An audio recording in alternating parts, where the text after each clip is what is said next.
Good morning everyone. Last class में हमने NCERT के हिसाब से जो हमारा पहला चैप्टर है वो कंप्लीट कर लिया था।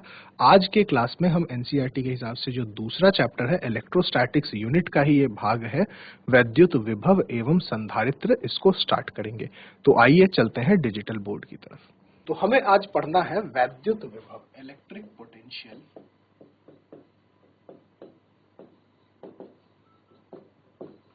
जिसको कि आप क्या बोल रहे हैं, वैद्युत विभव। वैद्युत विभव या इलेक्ट्रिक पोटेंशियल। तो वैद्युत विभव या इलेक्ट्रिक पोटेंशियल को समझने से पहले हम सबसे पहले एक बार वापस ये देखना चाहेंगे कि विद्युत क्षेत्र या वैद्युत क्षेत्र क्या है। वैद्युत क्षेत्र क्या है? तो हमने पहले बचपन से ये हम पढ़ते आ रहे हैं कि यदि कोई आवेश हम रखें, आवेश दूसरे आवेश को आकर्षित या प्रतिकर्षित करेगा, या तो दूसरे चार्ज को एक चार्ज अट्रैक्ट करेगा और रिपेल करेगा।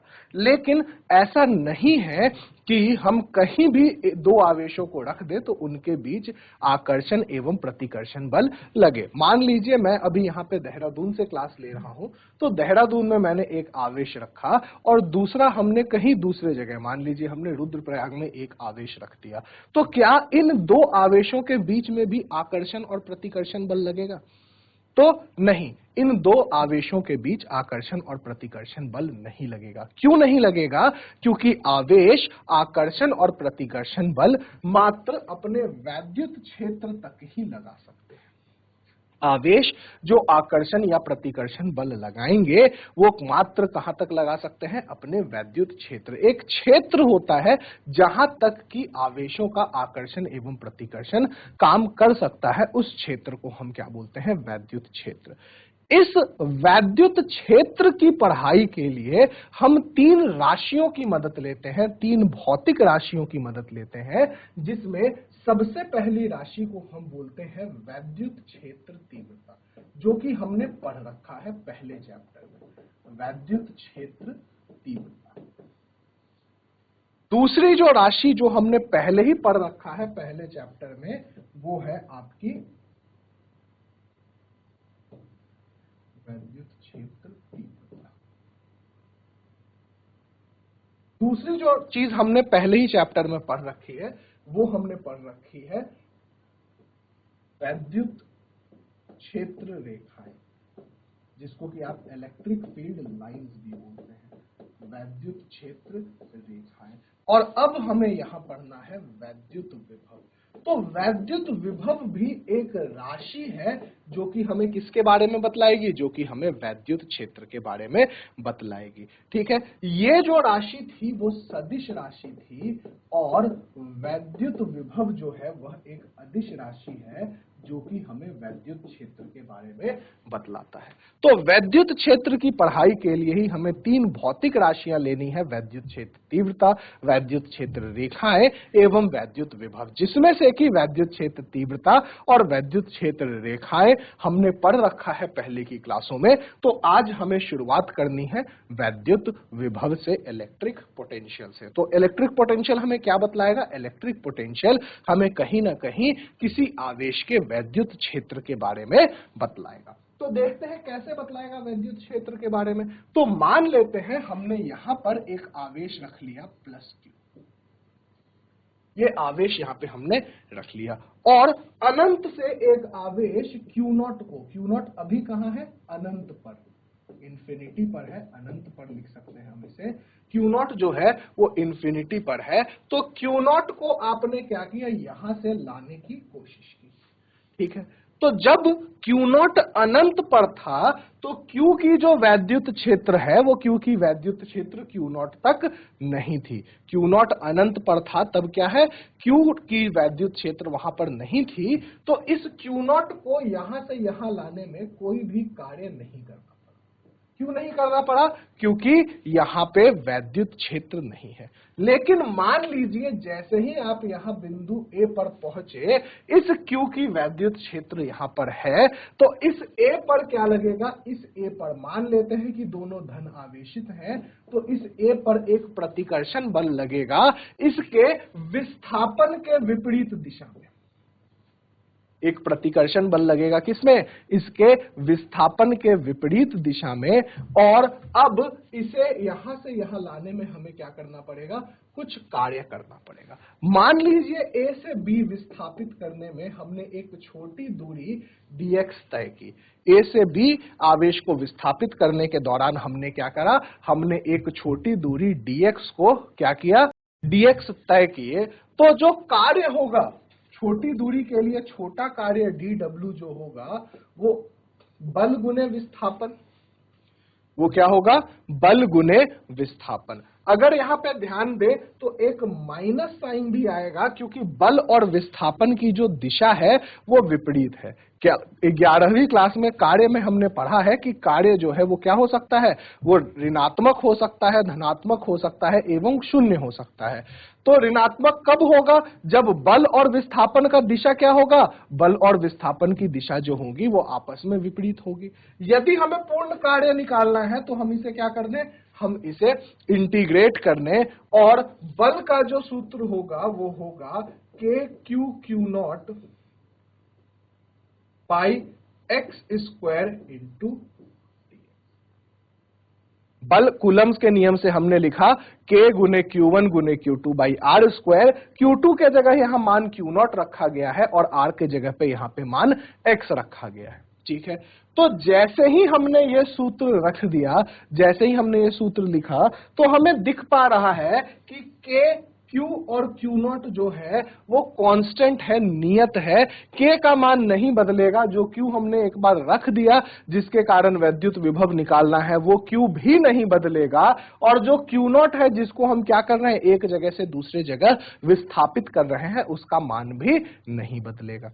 तो यदि इनका मान नहीं बदलेगा तो हम इसे इंटीग्रेशन से क्या ले लेंगे, बाहर ले लेंगे, और इंटीग्रेशन हमारा क्या बचेगा, 1/x² dx, 1/x² dx। और ये कहां से कहां तक होगा, तो ये इंफिनिटी से हम लेके आ रहे हैं r तक, इंफिनिटी से, अनंत से इसको कहां पर लेके आए, एक दूरी पर लेके चले आए जहां पे कि इसकी दूरी जो q से है वो कितनी है, r है। यदि आप 1/x² का इंटीग्रेशन करेंगे तो इंटीग्रेशन करने के बाद हमारे पास आ जाता है -1/x, और -1/x जो है वो क्या होगा, इंफिनिटी से r तक। यदि आप यहां मान रख देंगे तो ये आपका आ जाएगा -k Q not Q into 1/r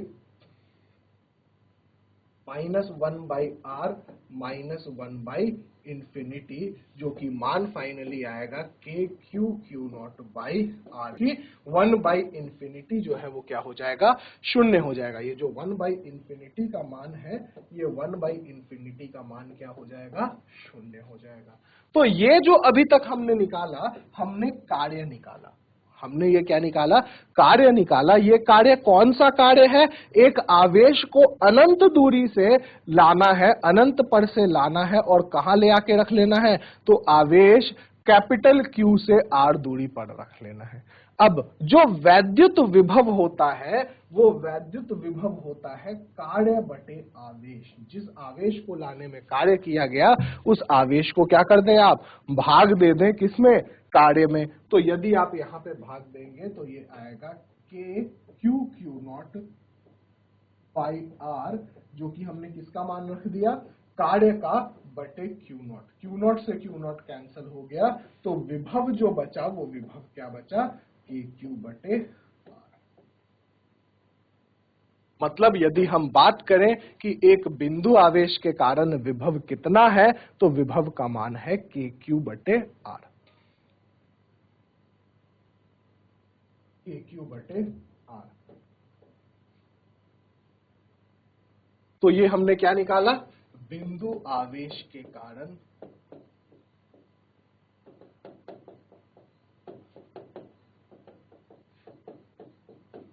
वैद्युत विभव।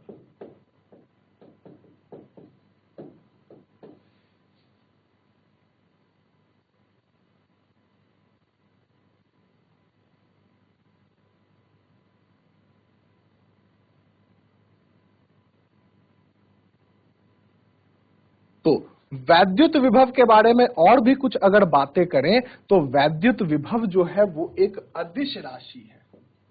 ये हमने पहले भी देख रखा है, वैद्युत विभव कैसी राशि है, अदिश राशि है। एवं साथ ही साथ अगर आप वैद्युत विभव के एसआई मात्रक की बात करेंगे तो इसका एसआई मात्रक वोल्ट है। का एसआई मात्रक क्या है, वोल्ट है। यदि आप 1 वोल्ट की बात करें तो 1 वोल्ट जो होता है वो 1 जूल बटे 1 कूलाम के बराबर होता है। कहने का मतलब यह है कि यदि 1 कूलाम चार्ज को, 1 कूलाम आवेश को अनंत से किसी दूरी r पर लाने में 1 जूल का कार्य किया जाए तो वैद्युत विभव 1 वोल्ट होगा। फिर से सुन लीजिएगा, यदि किसी 1 कूलम के चार्ज को अनंत से किसी दूरी पर ले जाने में कार्य 1 जूल हो तो वैद्युत विभव 1 वोल्ट होगा।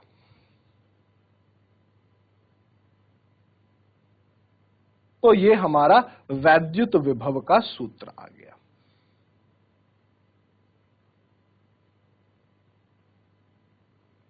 यदि आपने यहां पे वैद्युत क्षेत्र तीव्रता का सूत्र याद करें तो देखिए हमारे पास जो वैद्युत विभव का सूत्र है वो है KQ बटे R, और वैद्युत क्षेत्र तीव्रता का जो सूत्र है वो सूत्र क्या है, वो सूत्र है KQ बटे R स्क्वायर।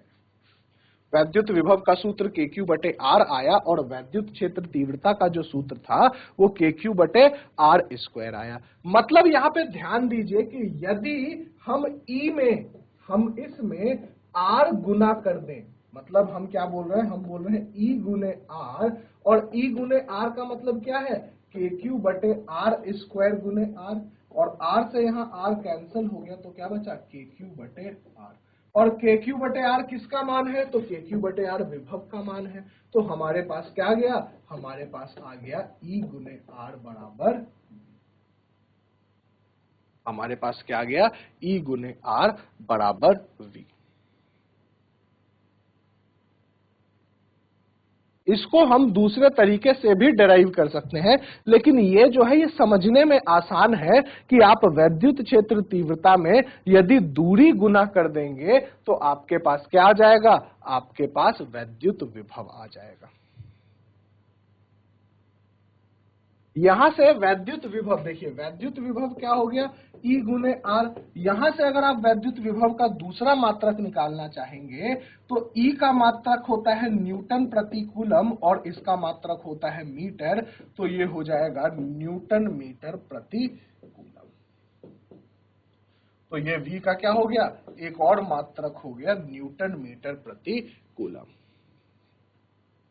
कभी कभी ऐसे ऑब्जेक्टिव सवाल पूछे जाते हैं अलग अलग परीक्षाओं में कि इनमें से कौन वोल्ट का मात्रक या वैद्युत विभव का मात्रक नहीं है। तो मात्रक नहीं है तो उसमें आपको क्या दे देंगे, देखिए 4 ऑप्शन दे देंगे। पहला बोल देंगे वोल्ट, दूसरा बोल देंगे, अभी अभी हमने क्या पढ़ा, 1 जूल बटे 1 कूलम, मतलब आपको ऑप्शन दिया रहेगा जूल प्रति कूलम। ये ऑप्शन ए हो गया, ये ऑप्शन बी हो गया। ऑप्शन सी की बात करें तो हमारे पास आ जाएगा न्यूटन मीटर प्रति कूलम, और ऑप्शन डी की बात करेंगे तो न्यूटन कूलम प्रति मीटर। ये 4 ऑप्शन आपको सवाल में आ जाएगा और आपसे पूछा जाएगा कि वैद्युत विभव का मात्रक कौन सा नहीं है। तो देखिए वैद्युत विभव का मात्रक वोल्ट है, जूल प्रति कूलम है, न्यूटन मीटर प्रति कूलम है, जबकि न्यूटन कूलम प्रति मीटर नहीं है। तो क्योंकि हमसे पूछा गया था कौन सा नहीं है, तो जो डी है वो उत्तर हमारा क्या होगा, सही होगा। ऐसे सवाल आपके ऑब्जेक्टिव में देखे जाते हैं, इसीलिए मात्रक में भी आपको क्या करना है, मात्रक में भी थोड़ा सा ध्यान लगाना है। तो ये हमने बिंदु आवेश के कारण क्या किया, बिंदु आवेश के कारण वैद्युत विभव निकाल लिया जिसका मान है KQ बटे R।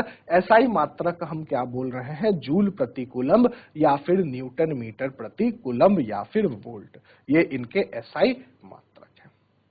दूसरी चीज हमने ये देखी कि यदि हम वैद्युत क्षेत्र तीव्रता में दूरी का गुणन कर दें तो हमारे पास क्या आ जाएगा, वैद्युत विभव आ जाएगा। इसी सूत्र को लिखने का 2 और तरीका होता है, थोड़ा अगर और अच्छे से लिख दें तो ये आता है integration E dot D R is equal to V या फिर E is equal to minus dv by dr। किताबों में आपको ये सूत्र भी लिखे हुए मिलेंगे, तो ये सूत्र भी हम क्या कर सकते हैं, हम देख सकते हैं किताबों में। बाकी मतलब इनका यही है कि यदि आप वैद्युत क्षेत्र तीव्रता में दूरी से गुणन कर दें तो हमारे पास वैद्युत विभव आएगा।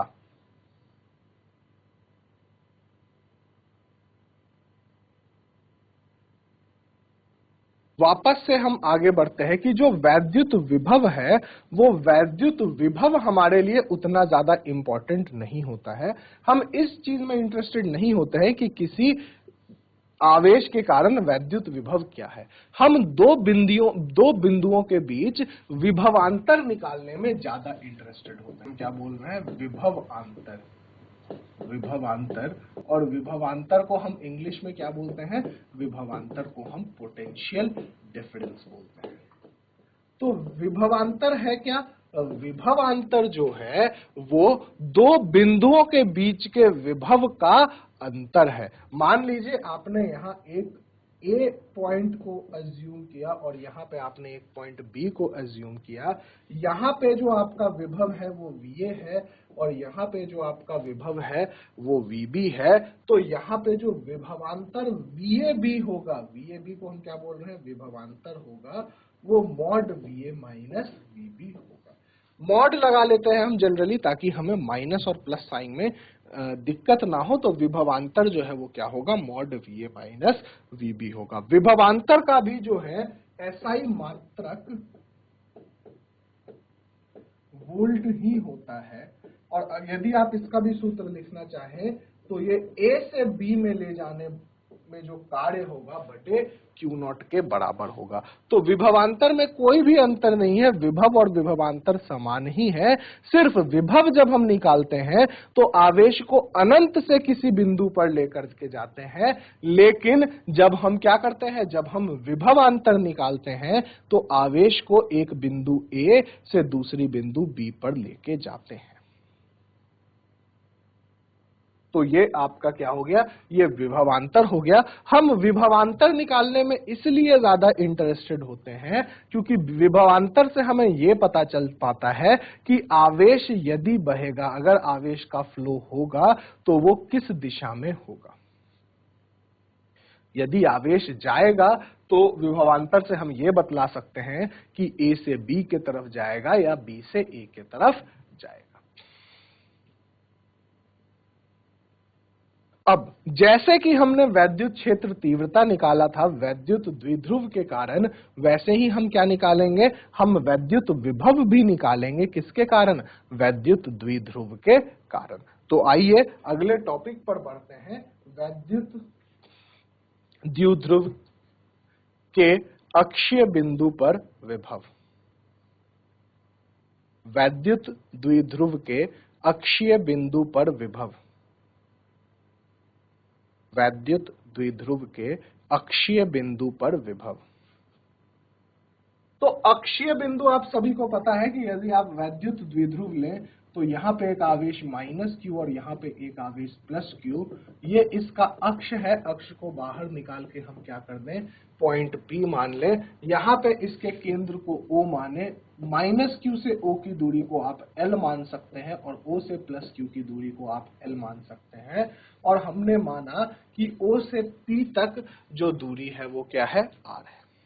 हमें क्या करना है, हमें वैद्युत विभव बतलाना है पॉइंट P पर। तो जैसे हमने वैद्युत क्षेत्र तीव्रता निकाला था, तो वैद्युत क्षेत्र तीव्रता निकालते समय हमने क्या बोला था, हमने बोला था कि हम +q के कारण वैद्युत क्षेत्र तीव्रता अलग निकाल लें, -q के कारण वैद्युत क्षेत्र तीव्रता अलग निकाल लें और दोनों को योग कर लें, दोनों को जोड़ दें। लेकिन वहां पे वैद्युत क्षेत्र तीव्रता जो है वो सदिश राशि थी, इसीलिए योग हमें सदिश योग करना था और सदिश बीजगणित के नियम लगाने थे। ये और भी आसान हो जाता है क्योंकि वैद्युत विभव जो है वो अदिश राशि है और अदिश राशि में हमें अलग से अलग प्रकार की बीजगणित का प्रयोग करने की जरूरत नहीं है। तो हमें किस चीज की प्रयोग करने की जरूरत है, हम सीधे इनको जोड़ सकते हैं। तो मानिए अगर आपको P पर बिंदु P पर विभव निकालना है तो Vp जो होगा वो होगा V plus Q plus V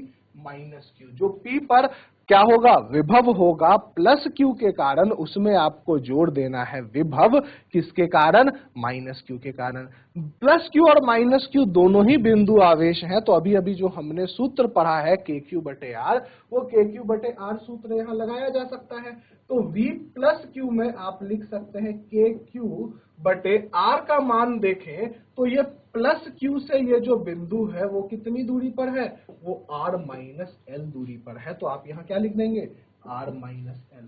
और यदि आप V माइनस Q का मान लिखेंगे तो ये KQ बटे R plus L, minus Q से ये कितनी दूरी पर है बिंदु, माइनस Q से ये बिंदु जो है वो R प्लस L दूरी पर है। अब यदि आप क्या कर सकते हैं, यदि आप इसे ऐड कर सकते हैं तो आपके पास Vp बराबर क्या हो जाएगा, V plus Q plus V minus Q, मतलब आपने लिखा KQ बटे R minus L minus KQ बटे R प्लस L। यहाँ पे क्योंकि Q के साथ माइनस, यहाँ पे आप फिर से ध्यान दीजिएगा, जब हम वैद्युत क्षेत्र तीव्रता लगाते हैं, वैद्युत क्षेत्र तीव्रता निकालते हैं, तो कभी भी हम माइनस साइन का प्रयोग नहीं करते हैं। क्यों, क्योंकि वहां माइनस साइन दिशा बतलाता है, वह सदिश राशि है। लेकिन जैसे ही हम वैद्युत विभव की बात करेंगे तो वैद्युत विभव में आप एक माइनस साइन लगाते हैं। माइनस साइन क्यों लगाते हैं, क्योंकि ये एक अदिश राशि है, और अदिश राशि में जो माइनस साइन है वो माप में हमें लेना पड़ता है। लेकिन सदिश राशि में जो माइनस साइन है वो क्या बतलाता है, सिर्फ और सिर्फ दिशा बतलाता है।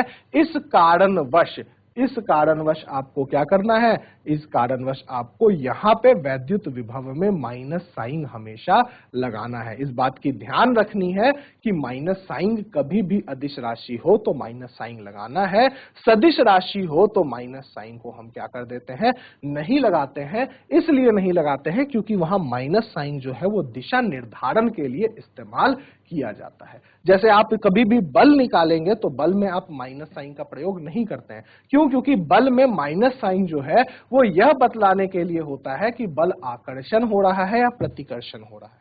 लेकिन वैद्युत विभव में ये माइनस साइन हम लगाएंगे। यदि इसे अब आप सॉल्व करें यहाँ पे तो देखें KQ तो आपने कॉमन निकाल लिया, ये होगा 1/R minus L minus 1/R plus L। यदि आप इसकी एलसीएम ले लें तो नीचे आपके पास आ जाएगा R square minus L square, और ऊपर आपके पास आ जाएगा R plus L minus R plus L। तो ये आ जाएगा 2LQ into K by R square minus L square. यदि इस सूत्र को आप लिखना चाहें तो ये KP बटे R square minus L square. तो यहां पे आपने क्या किया, यहां पे आपने वैद्युत विभव निकाल लिया किसी अक्षीय बिंदु पर, जो कि क्या है, KP बटे R square minus L square. P क्या है, P जो आपका वैद्युत द्विध्रुव आघूर्ण था, जो हमने पहले ही पढ़ रखा है, 2L गुने Q। जो दोनों आवेशों के बीच में दूरी है 2L, वो गुने Q, वो आपका क्या है, P है, जिसे आप वैद्युत द्विध्रुव आघूर्ण कहते हैं।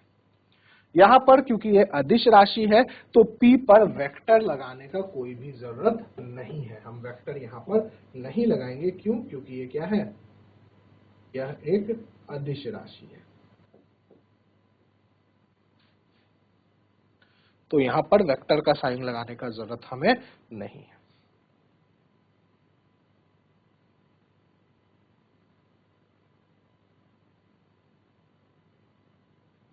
अब जो हमने ये अक्षीय बिंदु पर क्या निकाला, जो हमने वैद्युत विभव निकाला, जिसे हम क्या बोल रहे हैं, KP by R square minus L square. इसी में यदि R जो है वो L से बहुत अधिक हो जाए, हमने पहले भी वैद्युत क्षेत्र तीव्रता में ये देखा था कि R को हम L से, कभी कभी ऐसा होता है कि R L से बहुत अधिक हो जाता है, तो हम यहाँ पे L स्क्वायर को क्या कर देंगे, नेग्लेक्ट कर देंगे। तो हमारे पास नया सूत्र आ जाएगा KP बटे R स्क्वायर।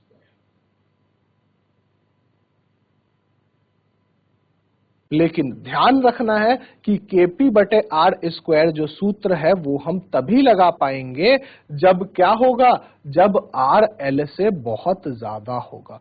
बहुत ज्यादा का भी मैंने बतलाया था कि बहुत ज्यादा आप तब लेंगे जब मात्रक पद्धति में क्या होगा, बदलाव होगा। कुछ चीजें सेंटीमीटर में, कुछ चीजें मिलीमीटर में, ऐसी चीजें होंगी तो आप R को L से बहुत अधिक मानेंगे, नहीं तो आप R को L से अधिक नहीं मानेंगे। मान लीजिए कि R जो है वो आपका 10 सेंटीमीटर है और L जो है वो 5 सेंटीमीटर है, तो ऐसे केस में आप R को L से अधिक नहीं मानेंगे। तो ये जो वैद्युत विभव निकाला हमने, ये किसी अक्षीय बिंदु पर निकाला, वैद्युत द्विध्रुव के अक्ष पर कोई बिंदु होगा उस पर निकाला। अब हम क्या करेंगे, अब हम दूसरे जगह इक्वेटोरियल पॉइंट पर वैद्युत विभव निकालेंगे। ठीक है, तो लिख लीजिए वैद्युत विभव इक्वेटोरियल। इक्वेटोरियल पॉइंट क्या होता है, जो अक्ष के लंबवत हो, अक्ष, वैद्युत विभव अक्ष के लंबवत किसी बिंदु पर। तो यहां पे हमने एक वैद्युत द्विध्रुव माना सबसे पहले -q और +q, और इसके अक्ष के लंबवत यहां केंद्र से r दूरी पर हमने कोई पॉइंट मान लिया P। अक्ष के लंबवत r दूरी पर हमने कोई पॉइंट क्या मान लिया, P मान लिया। हमें पता है कि ये केंद्र से -q की जो दूरी होगी वो L होगी, और केंद्र से जो +q की दूरी होगी वो भी क्या होगी, L होगी, वो भी क्या होगी, L होगी। तो यदि हम इस एक त्रिकोण बना लें, तो यहां पर पाइथागोरस का नियम लगाने पर ये जो दूरी है वो √r² प्लस L² हो जाएगी। ये वाली जो दूरी है ये क्या हो जाएगी, ये √r² प्लस L² हो जाएगी। तो अब अगर आपको क्या निकालना है, विभव निकालना है P पर, तो फिर से विभव जो है वो क्या है, एक अदिश राशि है। तो अदिश राशि को योग करने के लिए हमें अलग से सदिश बीजगणित के प्रयोग की कोई जरूरत नहीं है, तो हम सीधे क्या कर सकते हैं, योग कर सकते हैं। मतलब यदि हम +q के कारण पहले विभव निकाल लें, तो हमारे पास है KQ बटे √r² प्लस L², और यदि हम -q के कारण विभव निकाल लें तो हमारे पास है KQ बटे √r² प्लस L²। यदि इन दोनों का योग किया जाए तो VP बराबर हो जाएगा KQ बटे √r² plus L² minus KQ बटे √r² प्लस L², मतलब 0। तो अक्ष के किसी लंबवत बिंदु पर यदि आप क्या निकालना चाहें, आप वैद्युत विभव निकालना चाहें, तो वो हमेशा ही 0 होता है, उसका मान कभी भी नहीं निकलेगा। मतलब ये जो आपका लंबवत, ये जो रेखा जा रही है सरल रेखा, इस सरल रेखा पर किसी भी बिंदु पर आप क्या करें, यदि आप किसी भी बिंदु पर वैद्युत विभव निकालने की कोशिश करें, ये P यहां ना मानकर P की जगह को बदल लें, P को यहां मान लें। ठीक है, तो यदि P कहीं पे भी हो जाए, ये P1, P2, P3 ऐसे अलग अलग बिंदुएं हो जाए, हर बिंदु पर जो वैद्युत विभव का मान होगा वो क्या होगा, 0 के बराबर होगा। मतलब वैद्युत द्विध्रुव के अक्ष के लंबवत जो अक्ष जा रहा है, लंबवत कहां से, मध्य से। ऐसा नहीं कि लंबवत आपने क्या कर लिया, कहीं और से निकाल लिया।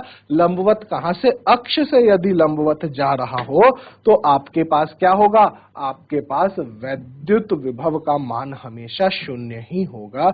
वहां पे आपको वैद्युत विभव निकालने की जरूरत नहीं होती है। ध्यान क्या रखना है कि अक्ष के लंबवत एक अक्ष जा रहा हो केंद्र से गुजरता हुआ।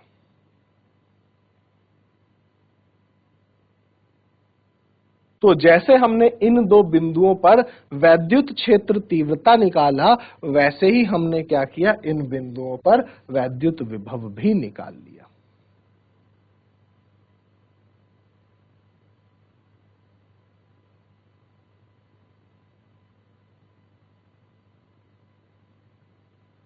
ये ठीक वैसा ही है, जो भी हम सवाल करेंगे वो वैसे ही है जैसे सवाल हमने वैद्युत क्षेत्र तीव्रता में किए होंगे, ठीक वैसे ही सवाल यहां पर भी आएंगे।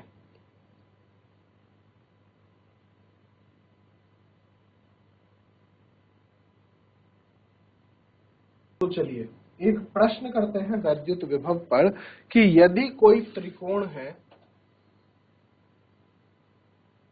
यहां पर आपने क्या रखा, यहां पे आपने 2 माइक्रोकूलम का चार्ज रखा, यहां पर आपने 3 माइक्रोकूलम का चार्ज रखा, और ये 4, 5 और 5, ये इसके क्या है 4 सेंटीमीटर, 5 सेंटीमीटर और 5 सेंटीमीटर जो है ये इसकी क्या है दूरी दी गई है। पॉइंट भी आप मान सकते हैं, इसे ए बोल लें, इसे बी बोल लें और इसे सी बोल लें। तो पूछा जा रहा है कि पॉइंट सी पर जो आपका वैद्युत विभव होगा वो बतलाएं।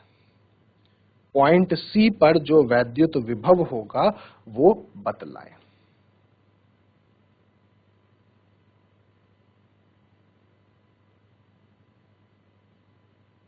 देखिए यहां 2 बिंदु आवेश हैं, 2 माइक्रोकूलम और 3 माइक्रोकूलम। तो हम जो ए के कारण हम जो विभव निकालेंगे वो होगा K गुने 2 गुने 10 के पावर -6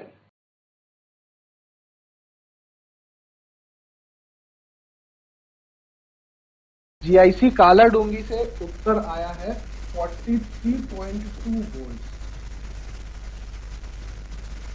चेक करते हैं। चलिए तो इसे हम सॉल्व करते हैं आगे। जीआईसी एकेश्वर उत्तर बताएं। हेलो। हाँ जी। 50 गुणे 10 की घात -2 वोल्ट।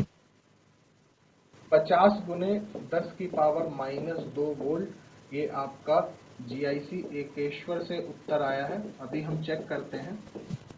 चलिए तो सॉल्व करके देखें इसे। ये आपके पास है K into 2 into 10 to the power -6 by 25 गुने 10 के पावर -4। यह -4 ऊपर चला जाएगा तो आपको पता है यह 2 बाई 25 के गुने 10 के पावर -2। अब इसे इसी फॉर्मेट में रहने देते हैं क्योंकि बाद में भी जो दूसरा सॉल्व करेंगे वो भी हमारा सेम ही आएगा। यदि आप b के कारण निकालेंगे तो b के कारण देखिए क्या आएगा, b के कारण आएगा k गुने 3 गुने 10 के पावर -6 बटे 25 गुने 10 के पावर -4। यदि आप इसे सॉल्व कर देंगे तो ये 3k बटे 25 गुने 10 के पावर -2 आएगा। ये जो विभव है ये A के कारण है और ये जो विभव है ये किसके कारण है, B के कारण है। तो आप इन दोनों को जोड़ दें यदि, तो ये आपके पास क्या आ जाएगा, ये आपके पास आ जाएगा 5k बटे 25 गुने 10 के पावर -2। और आप यहाँ 5 से 5 बार में इसे काट सकते हैं तो ये आपके पास आ जाएगा 9 गुने 10 के पावर 9 बटे 5 गुने 10 के पावर -2। यानी जो उत्तर आएगा 9 बटे 5 जो है वो आपका कितना होगा 1.8, मतलब 1.8 गुने 10 के पावर 7 वोल्ट। 1.8 गुने 10 के पावर 7 वोल्ट जो है वो उत्तर आएगा। नहीं स्कूल जिनका आंसर आया था वो आंसर्स गलत है। अगर आपको कोई डाउट हो अपने मेथड में तो आप पूछ सकते हैं। यदि आपको समझ में आ गया तो अब हाथ उठा दीजिएगा ताकि हमें पता चल जाए कि आपको इस उत्तर में कोई संदेह नहीं है। ठीक है, जीआईसी एकेश्वर ठीक है। चलिए तो ये देखिए बेसिकली हम थोड़ी सी गलती आपने शायद यहाँ पे ये की होगी कि आपने k का भी जो मान है वो 9 गुने 10 के पावर 9 रख दिया होगा। लेकिन मुझे यह सवाल सॉल्व करते समय एक्सपीरियंस से ये पता था कि k बटे 25 जो आएगा वो दोनों ही में आएगा। k बटे 25 जो आना है वो दोनों ही जगहों पर आएगा। इसलिए मैंने इसे बार बार सॉल्व नहीं किया। बार बार सॉल्व करने में एक तो समय ज्यादा लग जाता है और दूसरा हम जितना ज्यादा क्वेश्चन को सॉल्व करते हैं उतनी ही हमें क्या होती है, उतनी ज्यादा कैलकुलेशन में एरर होने की संभावना होती है। तो ये तो था एक आपका इस पर। दूसरा सवाल अब हम करते हैं वैद्युत द्विध्रुव पर। यहां पे हमने मान लिया कि हमारे पास एक -5 माइक्रोकूलम का आवेश है और यहां पे एक हमारे पास +5 माइक्रोकूलम का आवेश है। इनके बीच की जो दूरी है वो 10 सेंटीमीटर है। तो हमें केंद्र से 7 सेंटीमीटर की दूरी पर किसी अक्षीय बिंदु पर वैद्युत विभव बतलाना है। 5 माइक्रोकूलम्ब के वैद्युत द्विध्रुव के अक्ष पर केंद्र से 7 सेंटीमीटर की दूरी पर वैद्युत विभव बतलाएं। एक यहां पे ये पीछे सवाल में एक देखिएगा, आप लोगों को ये गलती पकड़ में नहीं आई। ये जो है बेसिकली ये वर्ग नहीं होना था, हमने यहाँ पर वर्ग कर दिया था, तो ये वर्ग नहीं होना था। आप लोगों में से किसी ने ये नहीं बोला। यहाँ पे KQ बटे R होना था, मतलब 5 गुने 10 के पावर -2 ही होता। इसको एक बार को आप ठीक कर लीजिएगा, तो ये 2 बटे 5 ही बचेगा। ये वापस से एक पिछला क्वेश्चन देख लीजिएगा, ये यहाँ पे वर्ग नहीं होना था, ये यहाँ पे आपका क्या होता, KQ बटे R ही होता।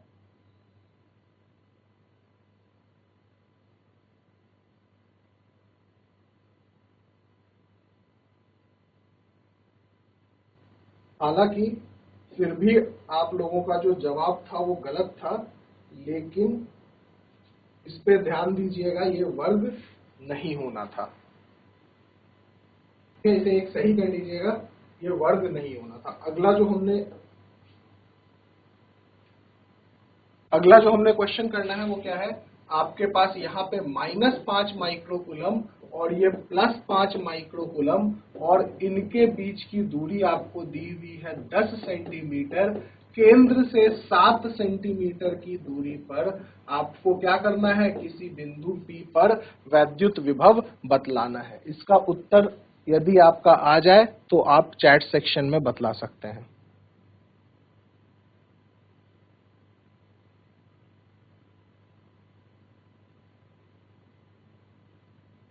6.5 × 10⁵ ये उत्तर है। कहां से, ये इसी काला डूंगी से ये उत्तर है। अभी हम चेक करेंगे, और किसी का उत्तर आए तो आप अपने चैट सेक्शन से बतला सकते हैं।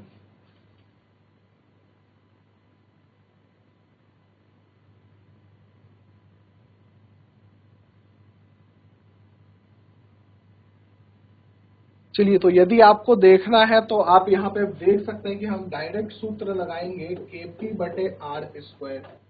P का मान क्या होता है, 2L गुने Q, और 2L यहाँ सबसे पहले हम P का मान निकाल लेते हैं। 2L मतलब 10 सेंटीमीटर को 10 गुने 10 के पावर -2 गुने Q यदि आपको रखना है तो 5, तो ये आ जाएगा 50 गुने 10 के पावर -2। ये किसका मान आ गया, यह मान आ गया P का।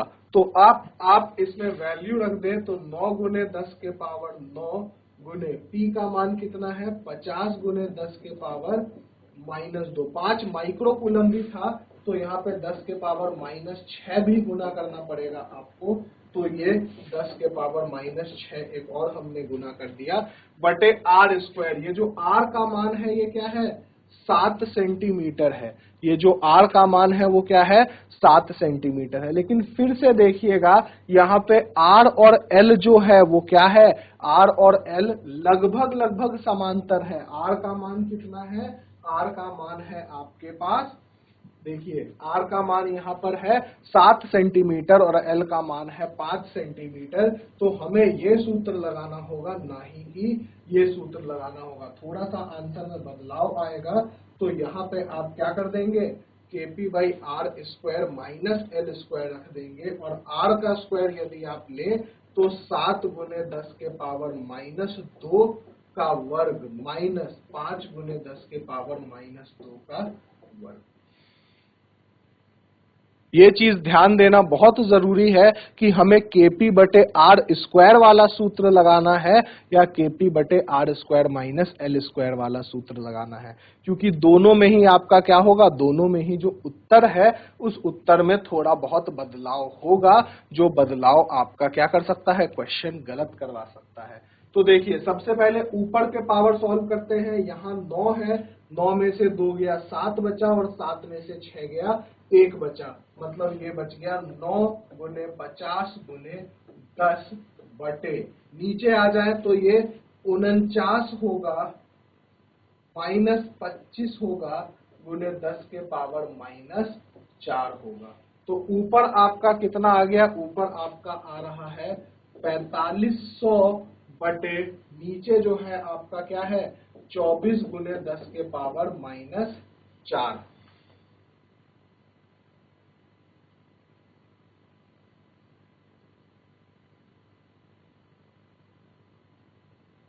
पैतालीस 100 बटे 24 गुने 10 के पावर माइनस 4।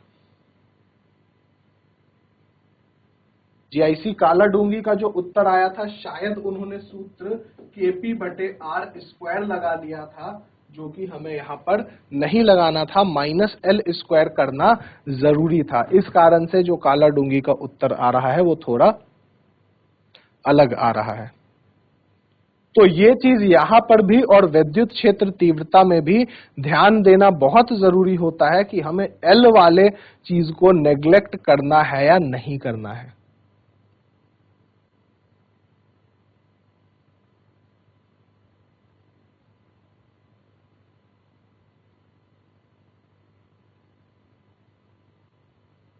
देखिए 3 से यदि हम इसे काटें तो ये 15 बार में और ये 8 बार में, तो ये हो जाएगा 15 बटे 8 गुने 10 के पावर 6। 15 बटे 8 जो है वो कितना आ जाएगा आपका 1.8 आ जाएगा, तो ये हो जाएगा 1.8 गुने 10 के पावर 6।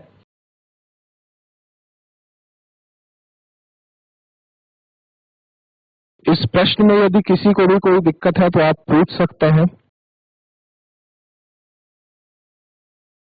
तो देखिए हम आगे बढ़ते हैं। यहाँ पे हमारे पास एक आवेश ले लेते हैं -2 माइक्रोकूलम और एक आवेश ले लेते हैं +2 माइक्रोकूलम। ठीक है, यहाँ पे इनके बीच की दूरी जो है वो आप 10 मिलीमीटर मान लीजिएगा और यहाँ से 5 सेंटीमीटर की दूरी पर किसी बिंदु P पर आपको क्या करना है, वैद्युत विभव। तो यहां पर ध्यान दीजिए, यदि आप R की बात करें तो R है 5 सेंटीमीटर और यदि आप 2L की बात करें तो 2L है 10 मिलीमीटर, मतलब L है आपका कितना 5 मिलीमीटर। तो यहाँ R जो है वो सेंटीमीटर में है और L जो है वो मिलीमीटर में है। R जो है वो L से क्या है, बहुत बड़ा है। और यहाँ पे आप सूत्र लगा सकते हैं सीधे Kp बटे आर स्क्वायर। यहाँ पर जो सूत्र आप लगाएंगे वो क्या होगा, V बराबर Kp बटे आर स्क्वायर।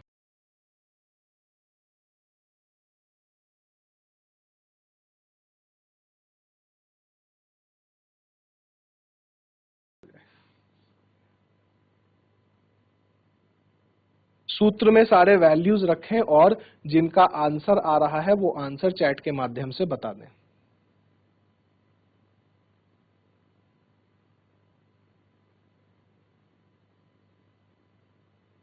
चलिए सबसे पहले तो हम P का मान निकालेंगे। P का मान है 12 गुने Q और 12 का मान यहाँ क्या है 10 मिलीमीटर और मिलीमीटर को आपको SI मात्रक मीटर में बदलने के लिए 10 के पावर -3 से गुणा करना पड़ेगा। तो Q 2 माइक्रोकूलम है तो आपको 2 गुने 10 के पावर -6 से गुना करना पड़ेगा। मतलब यहाँ -9 और 10 का एक पावर प्लस में, तो 2 गुने 10 के पावर -8, तो आपका P का मान आ गया। तो वैल्यू रखते हैं सूत्र में, तो K का मान है 9 गुने 10 के पावर 9 गुने P का मान आपने यहाँ कितना निकाला है 2 गुने 10 के पावर -8 बटे R का मान आपका 5 का वर्ग होगा, मतलब 25 गुने 10 के पावर -4।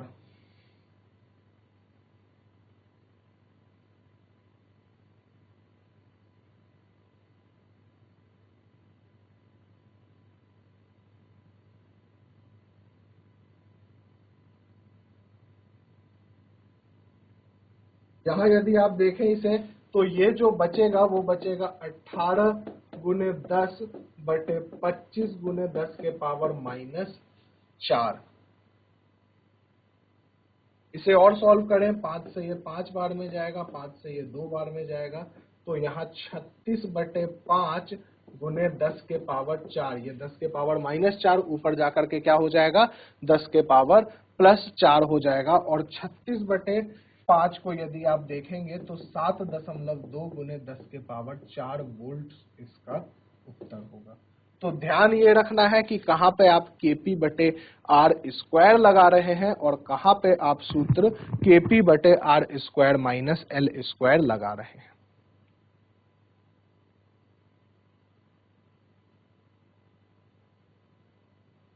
वैद्युत विभव निकालना वैद्युत क्षेत्र तीव्रता निकालने से फिर भी आसान होता है आपके पास, क्योंकि इसमें आपको सदिश बीजगणित का प्रयोग नहीं करना होता है। तो वैद्युत विभव निकालना हमारे पास क्या होता है, आसान होता है।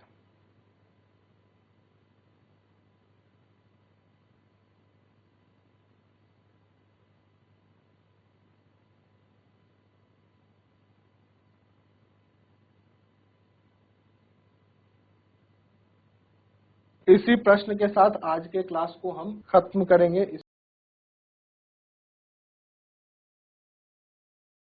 तो आज की क्लास में हमने वैद्युत विभव के बारे में पढ़ा और वैद्युत विभव को हमने 3 प्रकार के आवेश वितरण के लिए निकाला। सबसे पहले बिंदु आवेश के लिए, उसके बाद हमने वैद्युत द्विध्रुव के कारण वैद्युत विभव 2 बिंदुओं पर निकाला। तो आज की क्लास को हम यहीं समाप्त करते हैं। धन्यवाद।